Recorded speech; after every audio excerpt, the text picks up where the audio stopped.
En manchette ce soir, deuxième journée de procès d'Armand Simard à Amos. L'homme est accusé d'avoir commis des infractions d'ordre sexuel sur sa belle-fille. Le ministre de l'Innovation, des Sciences et de l'Industrie du Canada dans la région. Je sens une volonté commune de se positionner dans l'avenir. Puis moi, je disais, on a tout avantage à faire connaître l'Abitibi-Témiscamingue. Et début des inscriptions pour le défi I Am Gold 2024.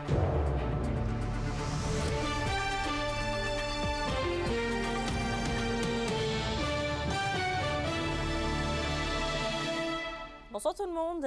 C'est aujourd'hui que s'est déroulée la deuxième journée du procès d'Armand Frappier qui est accusé d'avoir commis des infractions d'ordre sexuel sur sa belle-fille. J'ai parlé plus tôt cet après-midi avec Emilia Liberté qui était sur place au palais de justice d'Amos.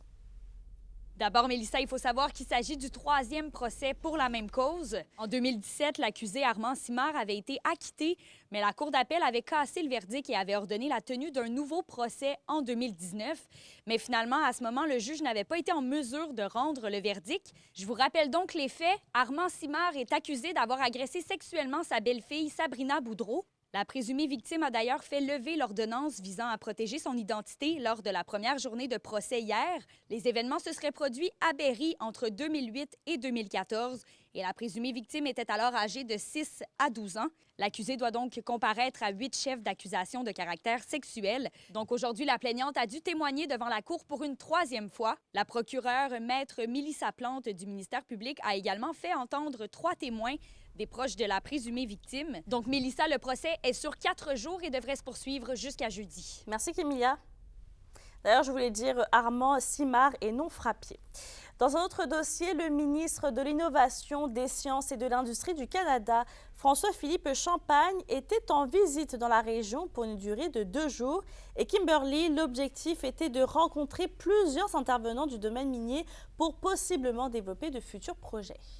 C'est exact, Mélissa. Plusieurs rencontres ont lieu hier et aujourd'hui. Oui, donc ce matin, j'ai même pu assister à un rassemblement au Centre des congrès de Rouyn-Noranda. Environ 70 membres de la zone d'innovation minière ainsi que des entreprises et organismes liés au domaine minier se sont réunis pour discuter avec François-Philippe Champagne. Donc, des idées de projets qui mijotent beaucoup avec le développement prometteur de la filière de batterie au Québec. C'est l'exploitation de plusieurs matériaux pour fabriquer des batteries en Abitibi-Témiscamingue. C'est ça qu'on vise. Donc, je peux vous dire aussi que toute personne impliquée était en mode séduction pour montrer l'énorme potentiel dans la région. D'ailleurs, M. Champagne a été marqué par plusieurs projets en cours. Les gens de l'UQAT m'ont beaucoup impressionné. Honnêtement, tout ce qui se fait en innovation là-bas, c'est impressionnant de constater tout le talent qui s'est développé au fil des années, de voir, par exemple, il y avait ici les entreprises Moreau, j'ai vu les entreprises Blais aussi qui exportent le savoir-faire à travers le monde. J'ai eu la chance de voir le CETRI, puis ce qu'on est en train de faire sur au niveau des résidus industriels, comment on peut mieux développer notre économie autour des résidus industriels. J'ai eu la chance de rencontrer la mairesse d'Allaire avec le conseil municipal, de parler de développement économique durable. Écoutez, moi, je vous dis, c'est une région, ce que je sens, c'est une effervescence. Et Kimberly, cette visite qui a pris quand même 1 an à organiser était particulièrement importante pour le député du Bloc québécois. Absolument, Mélissa. Le député bloquiste a d'ailleurs accompagné François-Philippe Champagne tout au long de son passage en Abitibi-Témiscamingue. Sébastien Lemire m'a confié que sa mission était de prouver que plusieurs projets d'envergure peuvent être faits dans la région, autant au niveau de l'expertise qu'en ressources. Donc, c'est le cas notamment pour des projets minéraux critiques stratégiques. Bref, au lieu d'être dépendant, par exemple, du lithium en Chine, la question se pose si on peut tout simplement le développer ici avec les bons outils. On est des gens de l'Abitibi-Témiscamingue, dans probablement toutes les mines au monde, mais il faut faire connaître nos bons coups. Et c'était un des objectifs que j'avais. Donc, pouvoir valoriser notre région, comme quoi s'il y a des investissements à faire pour créer cet écosystème-là. Évidemment, la ZIM est en toile de fond, qui est la bonne nouvelle qu'on attend tellement en Abitibi-Témiscamingue. Beaucoup de gens nous en ont parlé. Reste à savoir maintenant si des projets miniers d'envergure pourront voir le jour dans la région, oui, à la suite du passage de François-Philippe Champagne. Chose certaine, c'est qu'il quitte pour mieux revenir. Donc, le député Sébastien Lemire est confiant d'avoir fait bonne impression. Merci, Kimberly. Au plaisir. On passe en santé. Le projet de l'unité de réadaptation comportementale intensive en Abitibi-Témiscamingue ne verra finalement pas le jour. Le CISAT affirme que le rehaussement clinique à la résidence à assistance continue Le Giron à la Sarre a été écarté. Les raisons sont la pénurie de main-d'œuvre, le plan administratif et clinique. Le projet aurait également entraîné une diminution du nombre de places d'hébergement dans le milieu. Le cabinet du ministre responsable des services sociaux se dit déçu de la nouvelle, mais dit suivre le déploiement d'autres unités, dont une qui sera inaugurée jeudi au Bas-Saint-Laurent. Le cabinet ajoute qu'une analyse sera faite pour évaluer la possibilité d'étendre ce modèle en régions plus éloignées si le succès des unités se confirme sur la durée. Et faites attention à vous puisque la ville de Malartic met en garde sa population contre un stratagème de fraude. Cet appel de prudence vient à la suite d'une vague de dénonciations de fraudeurs opérant par le porte-à-porte. Selon les informations recueillies, les fraudeurs se feraient passer pour des vendeurs itinérants pour convaincre les citoyens d'acheter un produit non désiré. Les fraudeurs tentent après de lier les victimes par un contrat coûteux et de longue durée qui sera difficile après à résilier. D'ailleurs, ce phénomène se passe également à Val-d'Or. Vos réponses à la question du jour TVA. Une présentation de la clinique infirmière Nord-Ouest partout dans la région. Nous vous offrons des consultations rapides avec des infirmières et infirmières praticiennes spécialisées et un nouveau service de téléconsultation. Contactez-nous pour plus d'informations ou visitez notre site web. Et à la question du jour, on vous demandait « Êtes-vous outillé pour faire face à une tentative de fraude ?» Vous avez répondu oui à 52%.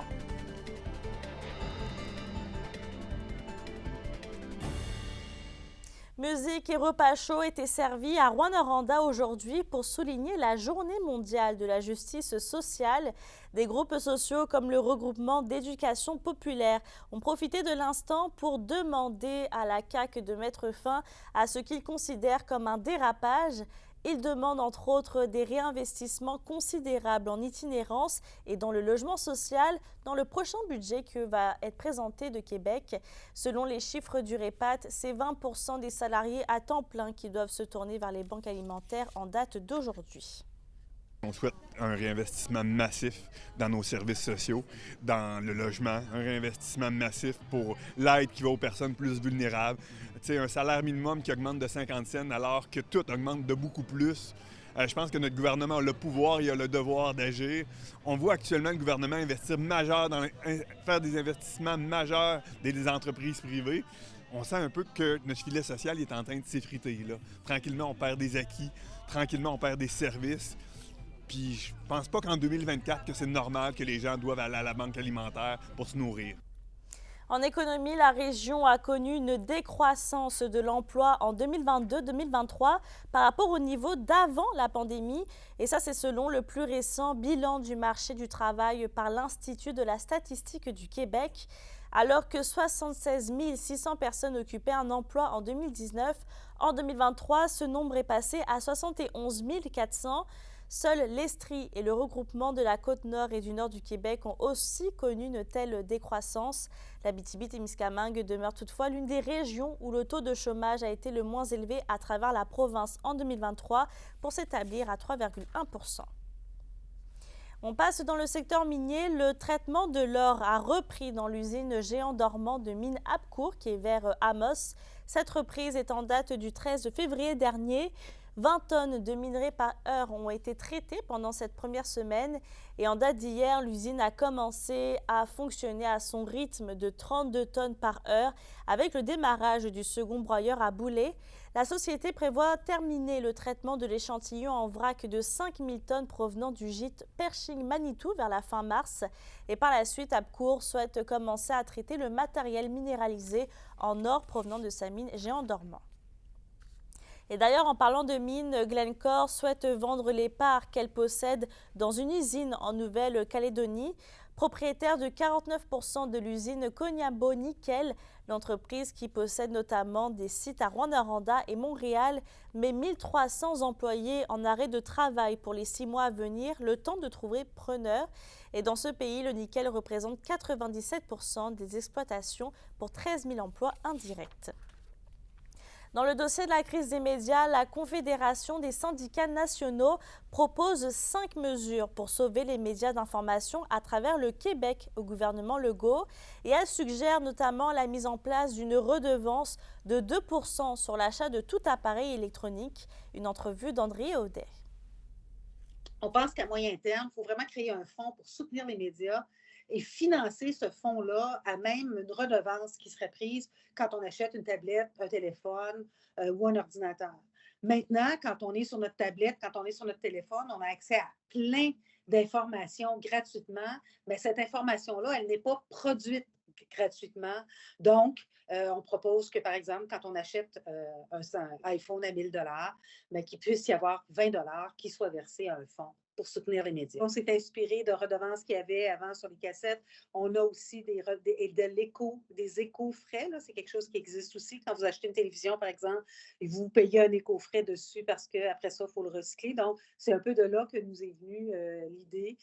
Puis, effectivement, là, on part le bal aujourd'hui et on verra, bien sûr, avoir des rencontres avec le gouvernement, avec le ministre de la Culture, M. Lacombe, notamment, pour pouvoir donner suite aux idées qu'on lance, qui peuvent être améliorées, qui peuvent être nourries par d'autres acteurs sociaux, mais nous, on trouvait urgent de lancer le message maintenant et de proposer des choses. Avec les dernières coupes, on a vu des régions où la couverture journalistique passait de 2, 3, 4 personnes à 1 personne. Donc, c'est important que les communautés aient accès à des nouvelles qui les concernent. Quand on habite à Amos ou à Sainte-Terre, savoir que le pont Jacques-Cartier est pris dans le trafic, c'est pas vraiment utile. On veut savoir si notre équipe de hockey a gagné, on veut savoir ce qui se passe au conseil municipal, on veut savoir ce que font les groupes communautaires, on veut savoir c'est quel show il faut que j'aille voir ce soir, qu'est-ce qui se passe dans ma région. On aimerait ça vraiment que le gouvernement s'engage dans cette voie-là. Puis effectivement, comme l'information régionale nous préoccupe, on veut partir dans les régions pour voir comment les villes et les milieux peuvent soutenir l'information régionale parce que c'est très important pour nous. L'indice boursier minier au TVA Nouvelle 18h est une présentation de GFM Groupe Financier. Dirigeants d'entreprises et particuliers, fiez-vous aux experts de GFM pour vos placements, assurances de personnes et assurances collectives. Car pour vous, ils vont au-delà de la finance. Après avoir tenu sa promesse, le photographe Mathieu Dupuis a remis l'entièreté des profits de son 3e livre à la fondation du Cégep de l'Abitibi-Témiscamingue. Plus tard, on vous dit le montant exact. Les SADC de l'Abitibi-Témiscamingue et du nord du Québec vous présentent la bonne nouvelle économique TVA. Le 10 février se déroulait la 25e édition du défi polaire Bay James à Chapais. Cette édition a attiré 272 motoneiges antiques qui parcouraient un sentier d'environ 60 km. Avec l'appui de ses partenaires financiers, le comité du défi polaire Bay James a été en mesure d'offrir plus de 20 000 $ en bourse et prix lors de la soirée. Cette 25e édition fut un succès grâce à tous ses bénévoles. Les SADC, partenaires de l'économie de la région.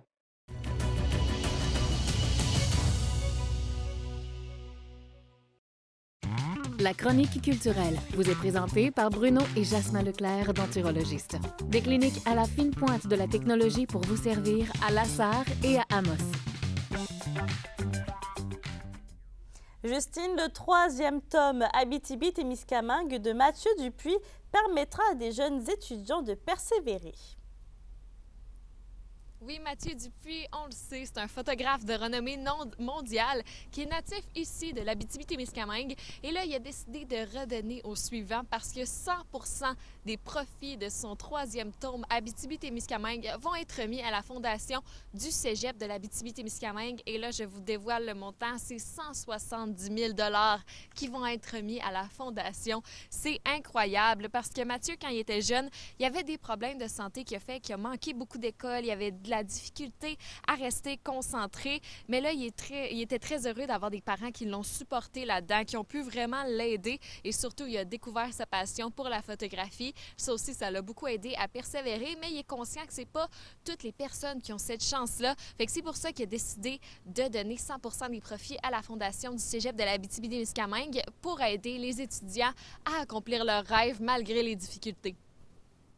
Bien, c'est certain qu'on n'a pas tous les mêmes parcours dans la vie. Donc, parfois, on a des problèmes de santé physique, de santé mentale ou santé financière. Donc, l'anxiété aussi fait partie de la réalité de notre époque. Moi, j'en fais partie, je suis quelqu'un d'anxieux, donc j'ai quand même réussi à, par exemple, devenir photographe chez National Geographic, publier un livre dont je suis le seul Québécois, en fait, qui a fait un livre chez National Geographic.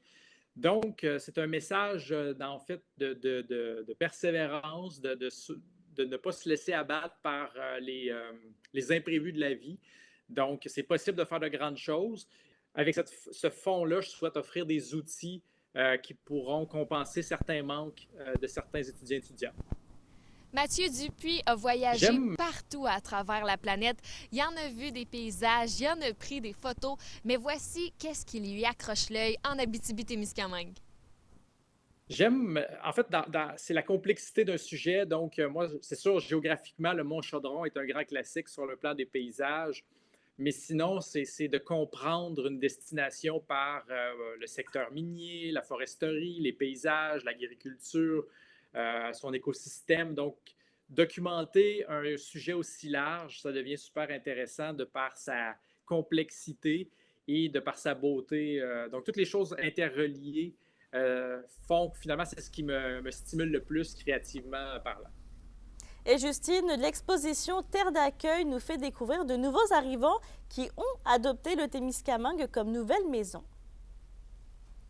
C'est une vingtaine de nouveaux arrivants qu'on découvre à travers la lentille de la photographe Caroline Perron, qu'ils soient arrivés depuis 6 mois ou depuis 20 ans. Ces nouveaux arrivants ont tous quelque chose de spécial à nous faire découvrir à travers l'exposition Terre d'accueil.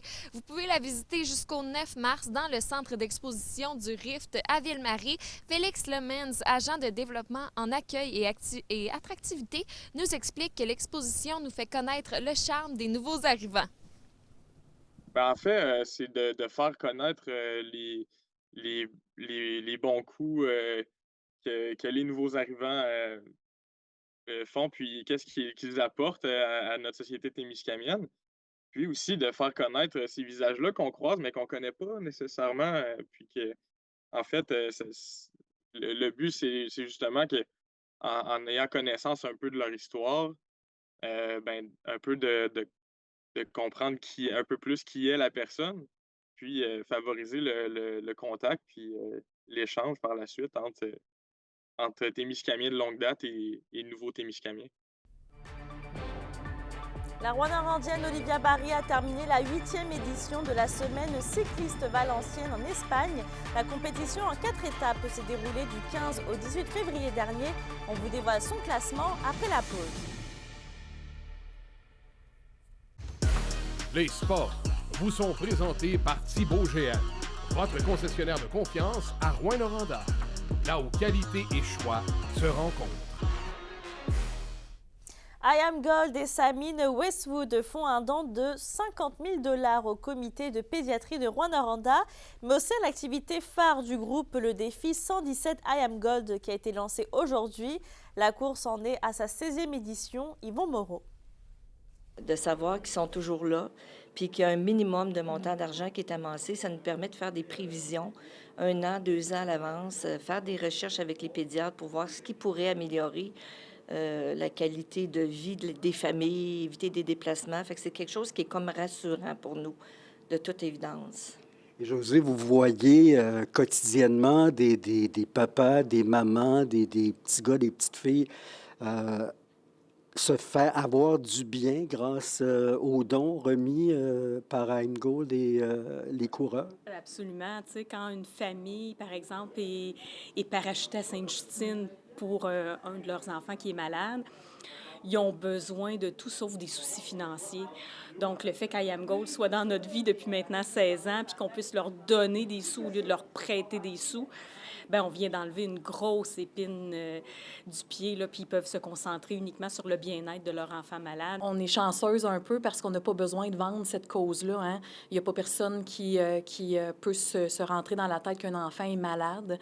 Donc, je pense que les coureurs le font vraiment pour la cause. Cette cause-là, assurément qu'elle touche les gens et ils le font, là, on est toujours impressionnés. Ils le font avec tellement de générosité, tellement de cœur, tellement de solidarité. Donc, on les en remercie beaucoup. Le défi, c'est aussi l'aide apportée à toutes les autres familles. Tu en es conscient, ça, de cette aide-là que toi, tu as eue, mais que tu as amené à d'autres familles?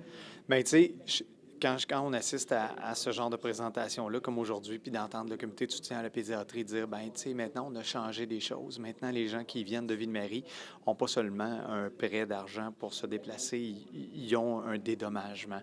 Bien, je trouve que concrètement, on a fait quelque chose de bien. Concrètement, on a développé quelque chose de bien. Au-delà des dons et tout ça, c'est important d'appuyer cette cause-là qui nous tient à cœur, là. Vous voyez dans votre quotidien l'importance d'une opération comme le défi I'm Go?